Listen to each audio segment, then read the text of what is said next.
உங்கள் ஒவ்வொருவருக்கும் எனது இனிய காலை வணக்கத்தினை தெரிவித்துக் கொள்வதில் மகிழ்ச்சி அடைகின்றேன்.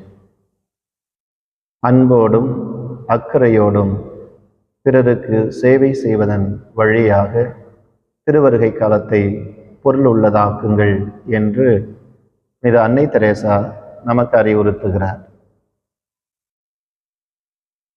திருவள்ளுவர் இவ்வாறாக குறிப்பிடுகிறார்: அன்பு இல்லாதவன் தோளால் போர்த்தப்பட்ட எலும்பு கூடு என்று சொல்லுவார்.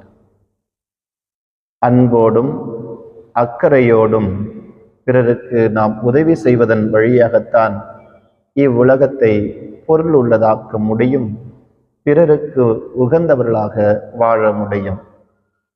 ஆகவே இந்த திருவருகை காலத்தை பொருள் உள்ளதாக்க வேண்டுமென்றால் நம்மை சந்திப்பவர்களுக்கு, நம்மை சந்திக்கக்கூடிய ஏழைகளுக்கு, எளியவர்களுக்கு தம்மால் இயன்ற உதவியை செய்வதன் வழியாக அந்த ஆண்டவருடைய அன்பையும் அக்கறையையும் அரவணைப்பையும் பெறுவோம்.